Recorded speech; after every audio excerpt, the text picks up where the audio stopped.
रहीम अस्सलाम वालेकुम। I am Ayesha Dilbar, lecturer physics, Punjab group of college Toba टेक्सिंग। हमारी आज की discussion class first year physics के फर्स्ट हाफ बुक एफएलपी के लॉन्ग क्वेश्चंस पे है, जहाँ पर हम ये डिस्कस करने वाले हैं कि हम लॉन्ग क्वेश्चंस जो है वो किस तरह से अटेम्प्ट करें और किन चीज़ों का हम ख्याल रखें just for the best results. आपके 5 लॉन्ग क्वेश्चंस थे जो आपको यहाँ मेंशन किए हुए नजर आ रहे होंगे और हम टर्न बाय टर्न इन सबको डिस्कस करेंगे।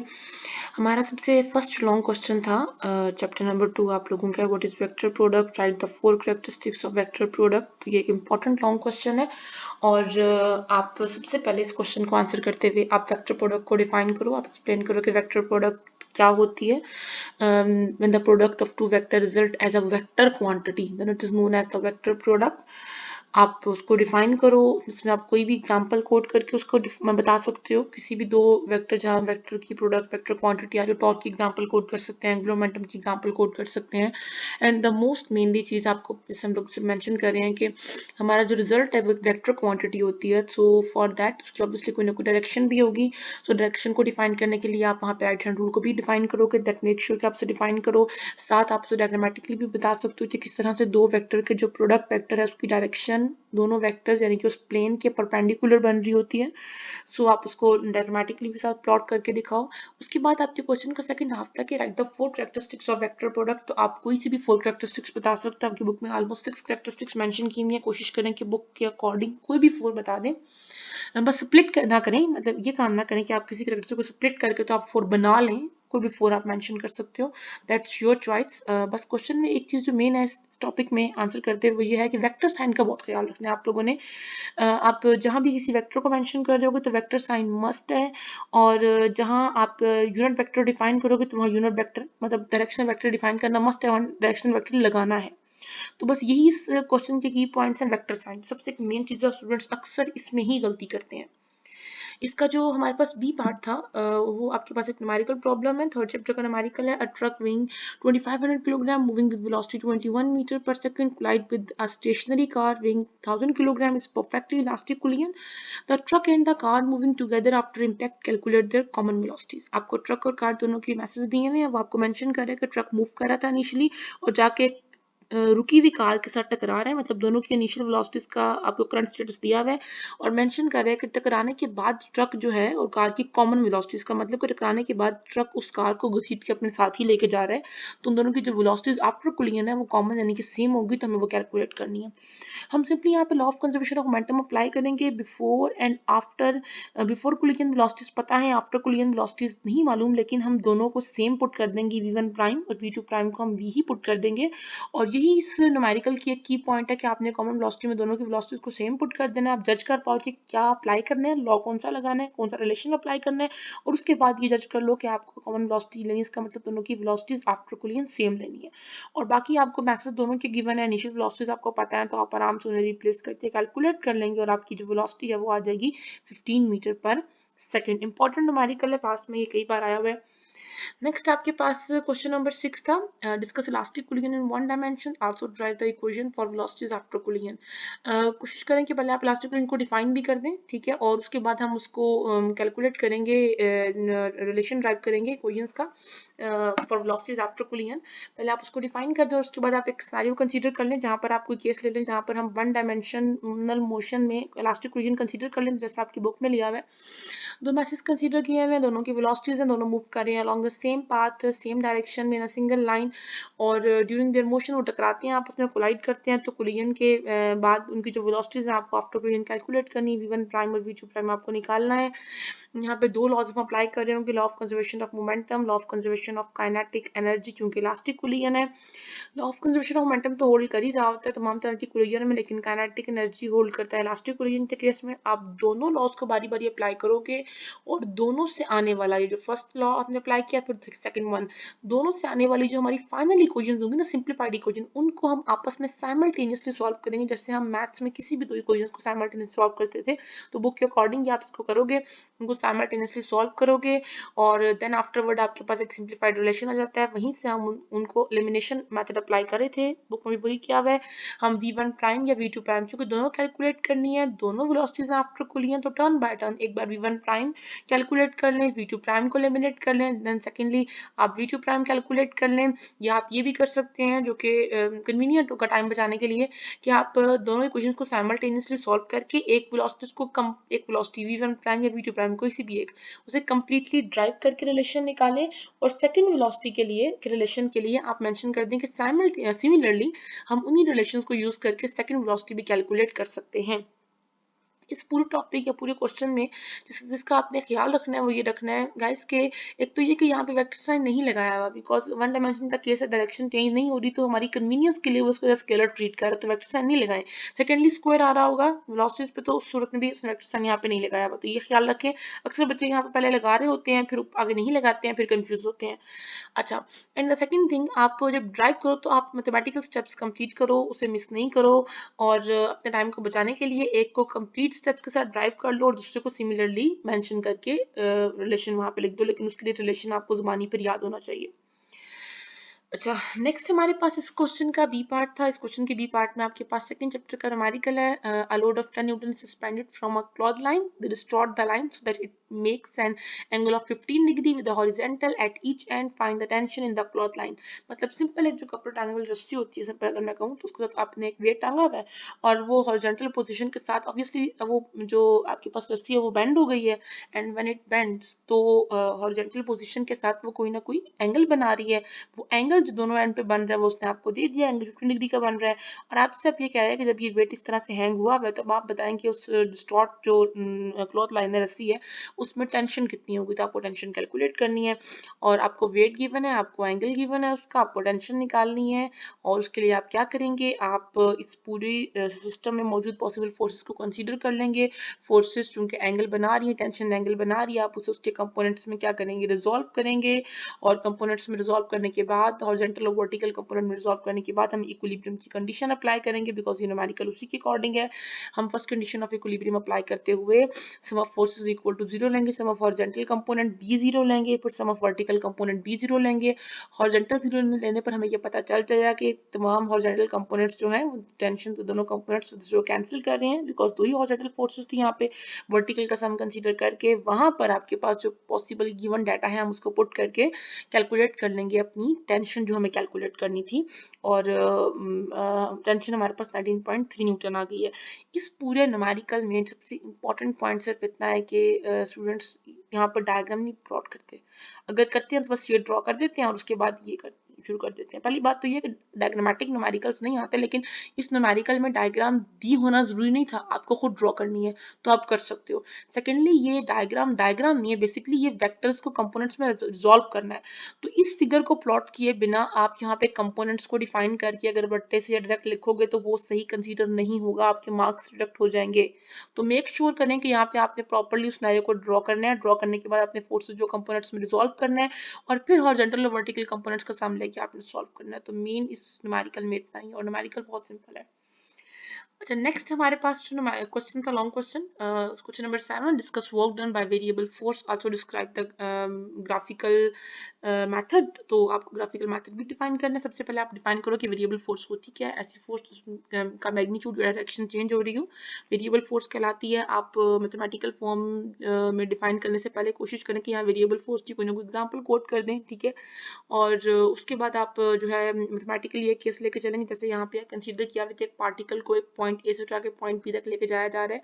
अब ड्यूरिंग दैट जब पार्टिकल ए से बी तक जा रहा है तो ये जो कवरेज हो रही है यहाँ पे, ये डिस्टेंस अगर देखा जाए या डिस्प्लेसमेंट अगर मैं कहूँ तो ये चूंकि स्ट्रेट लाइन नहीं है, और ये सिर्फ हॉरिजॉन्टल या सिर्फ वर्टिकल भी नहीं है, और जो पाथ फॉलो हो रहा है वो पाथ भी स्ट्रेट नहीं है, तो इसका मतलब ये होगा कि यहाँ पे जिस पाथ के अक्रॉस हम मूव कर रहे हैं तो वहाँ पे फोर्स कांस्टेंट नहीं रहेगी, फोर्स वेरी कर रही होगी, और ओवरऑल ए से बी तक के टोटल पाथ को मैं डिस्प्लेसमेंट कंसीडर नहीं कर सकती। सो वर्क डन कैलकुलेट करने के लिए अगर आपको कुछ रिमाइंड हो तो आप वर्क डन का रिलेशन डिफाइन करो थे कि फोर्स इंटू डिस्प्लेसमेंट होता है, और पूरी पूरी कॉज मेंशन करो थे कि उस रिलेशन के मुताबिक फोर्स कांस्टेंट होती है। आपने एक्सप्लेनेशन में मेंशन करना है यहाँ पे, लेकिन यहाँ पर चूंकि फोर्स कांस्टेंट नहीं है, लिहाजा हम अपने टोटल पाथ को स्मॉलर इंटरवल्स में पैचेस में डिवाइड करेंगे। एक इंटरवल इतना छोटा लेंगे कि उसके लिए हम फोर्स को कांस्टेंट ले सकें, एंड आफ्टरवर्ड हम क्या करेंगे कि हर इंटरवल के लिए सेपरेटली वर्क डन निकालेंगे और टोटल वर्क डन के लिए उन तमाम इंटरवल्स के वर्क डन को आपस में ऐड कर लेंगे, जाएंगे लाइक दिस, और ये हमारा एक जर्नलाइज्ड वर्क डन का रिलेशन आ जाएगा।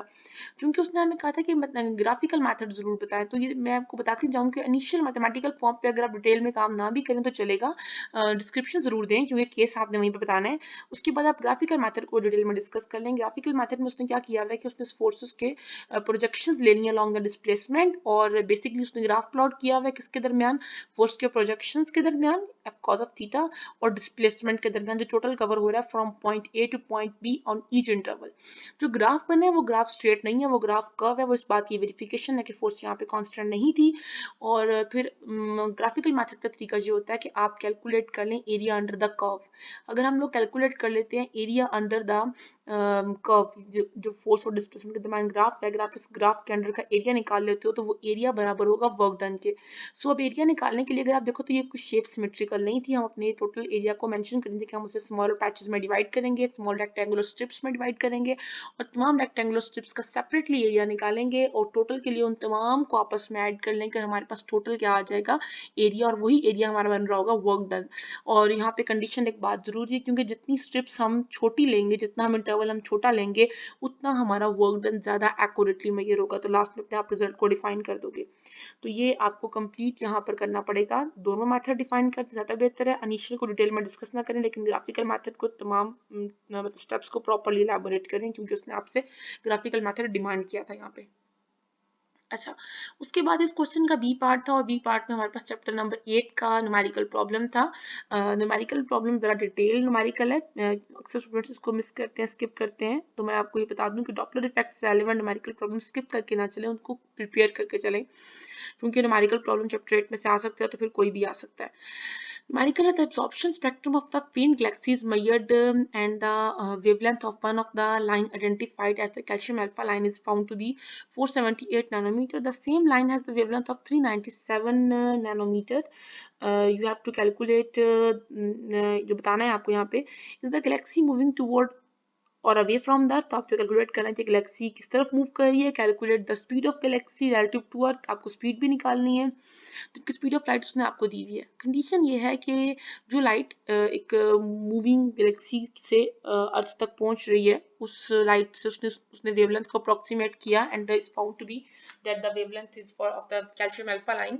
सो उसकी वेवलेंथ पहले तो वहां से आने वाली लाइट से मेजर की, जो 478 नैनोमीटर थी, फिर लेबोरेटरी में उसकी वेवलेंथ ली तो वो 397 नैनोमीटर थी, और फिर उसने कहा कि अब आप बताएंगे क्या वो गैलेक्सी अर्थ की तरफ आ रही है या अर्थ से दूर जा रही है। फिर आपको कैलकुलेट करनी है यहाँ पे स्पीड भी, कि अगर वो अर्थ से दूर जा रही है, तरफ आ रही है, जो भी केस बन रहा है, तो वो कितनी स्पीड से जो है वो मूव कर रही है, आपको उसकी स्पीड को भी डिस्कस करना है। सबसे पहली चीज मैं आपको यहाँ पर बता दूं, चूंकि वेवलेंथ जो है वो उसकी देखा जाए कंपैरेटिवली तो वो इंक्रीज हो रही है, इसका मतलब उसकी फ्रीक्वेंसी यहाँ पे क्या हो रही होगी, वेरी कर रही होगी, डिक्रीज कर रही होगी। उसने आपको वेवलेंथ दी है, फ्रीक्वेंसी नहीं दी। तो पहला स्टेप तो हम ये कर लेते हैं, जो यहाँ पर हम करेंगे कि हम उसकी वेवलेंथ से फ्रीक्वेंसी को कैलकुलेट कर लेते हैं, दोनों के लिए, फॉर लेबोरेटरी भी एंड फॉर मूविंग भी, मतलब अपेरेंट भी, जो प्रैक्टिकली उसकी है वेवलेंथ, उसकी भी फ्रीक्वेंसी निकाल लें, और जो अपेरेंटली आ रही है उसकी ड्यूरिंग दैट मेजरिंग में, तो उसकी भी वेवलेंथ से फ्रीक्वेंसी निकाल लें, दोनों की फ्रीक्वेंसी कैलकुलेट कर लें, और दोनों की फ्रीक्वेंसी में हम कंपैरिजन करके देख सकते हैं। तो चूंकि हमें ये बात वाज़ेह नजर आ रही है कि जो वेवलेंथ है वो इंक्रीज हो रही है, इसका मतलब फ्रीक्वेंसी डिक्रीज हो रही है। तो अगर फ्रीक्वेंसी डिक्रीज हो रही है, दैट मीन्स के ये आपका डॉपलर इफेक्ट का जो लास्ट वाला चौथा केस है वो बनता है, वहां पर वेवलेंथ इंक्रीज हो रही थी और फ्रीक्वेंसी डिक्रीज हो रही थी। सो दैट मीन्स के आपके पास सोर्स जो है वो ऑब्जर्वर से दूर जा रहा है। तो यहाँ भी वही केस है कि वो जो गैलेक्सी जिससे वो लाइट आ रही है वो ऑब्जर्वर यानी कि अर्थ से दूर जा रही है। सो हम ये फ्रीक्वेंसी एवेलुएट किए बिना भी इस बात को मेंशन कर सकते हैं, लेकिन चूंकि फ्रीक्वेंसी को हमने आगे यूज करना है तो फ्रीक्वेंसी भी एवेलुएट कर लें आप, और बेसिकली आप ये वेवलेंथ को कंपेयर करके बता सकते हो कि वो गैलेक्सी जो है वो अर्थ से दूर जा रही है, जिससे आने वाली लाइट की वेवलेंथ को मेजर किया गया है।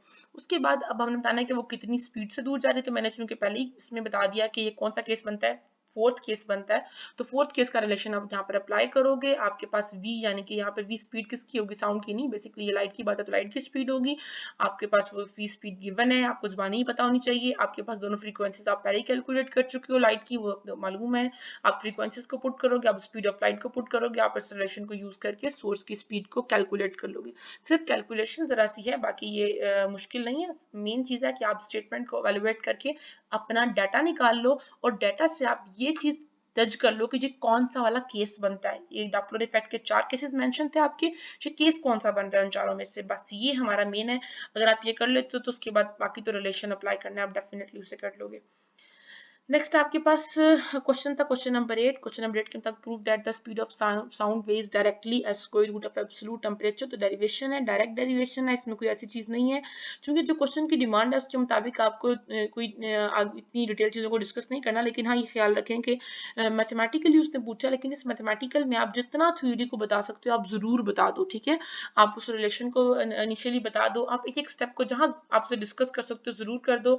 आप सिंपली स्पीड का फार्मूला जो आपने स्पीड ऑफ साउंड का फार्मूला यहाँ पे ड्राइव किया, लैपलास करेक्शन से आप उसको यूज करोगे।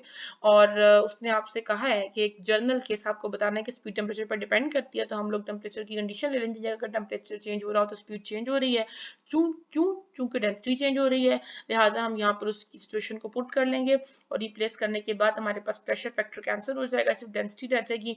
सो by using the relation of volumetric thermal expansion, जो कि आपने केमिस्ट्री में भी पढ़ा हुआ है, यहाँ पर वो इसको इस्तेमाल कर रहे हैं। आप वॉल्यूमेट्रिक थर्मल एक्सपेंशन का रिलेशन इस्तेमाल करोगे और वहां से आप वॉल्यूम को पुट करके इन terms of mass over density की रेशियो कैलकुलेट कर लोगे, जो कि हमारे पास इक्वेशन 3 में आ रही थी। और उस डेंसिटी रेशियो को हम अपनी इक्वेशन 3 में पुट करके अपना रिक्वायर्ड रिजल्ट निकाल लेंगे, जिससे हम इस बात को ऑब्जर्व कर सकते हैं कि जो स्पीड आपके पास आ रही है, जो कि चेंज हो रही है बाय चेंजिंग टेम्परेचर, वो स्पीड टेम्परेचर पे डिपेंड कर रही है।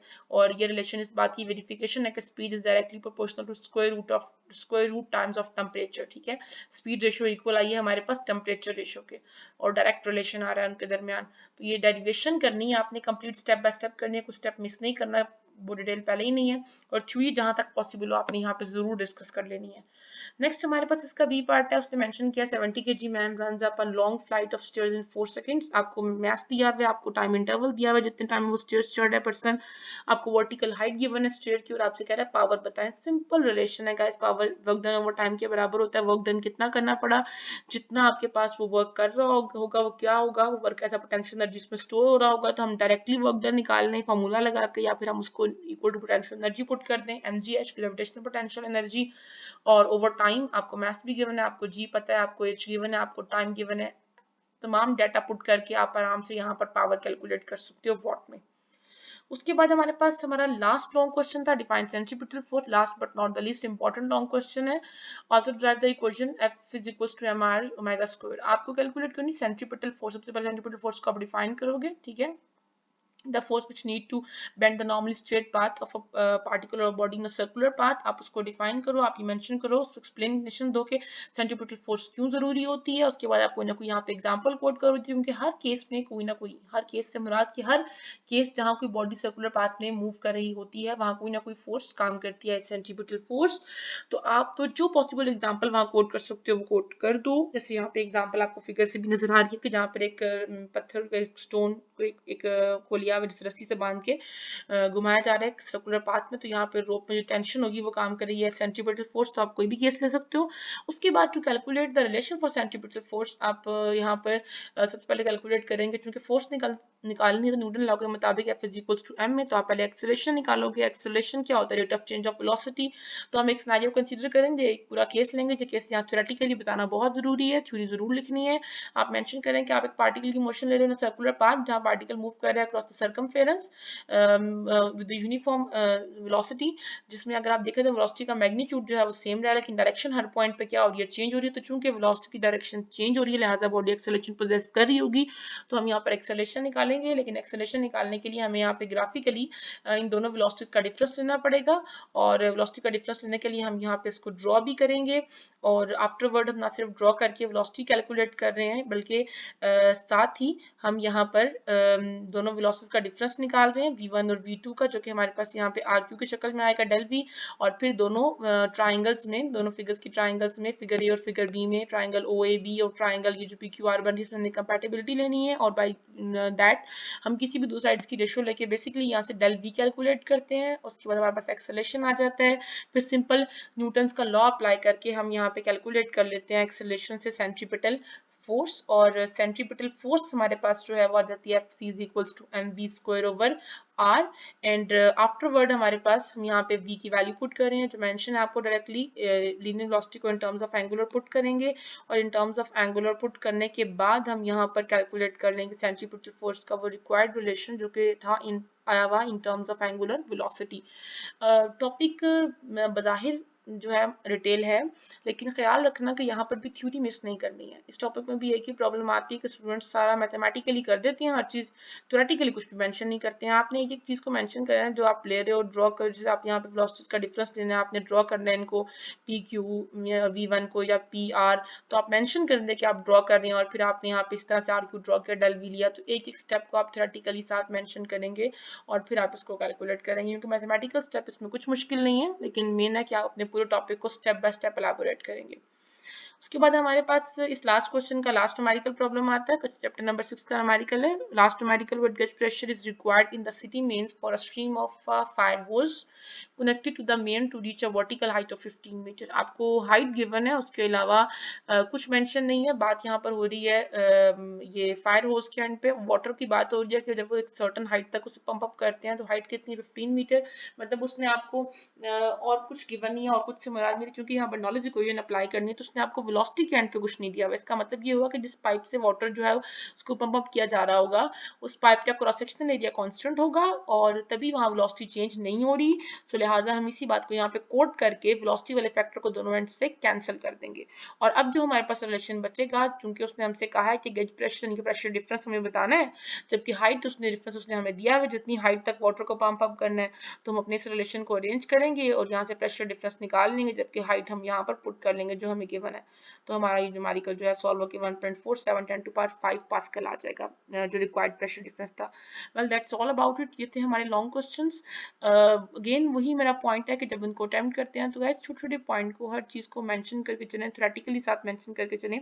होपफुली कि ये डिस्कशन आपके लिए हेल्पफुल रही हो, और इसके साथ ही इसको एंड करती हूँ आज की डिस्कशन क्लास को। Thank you so much.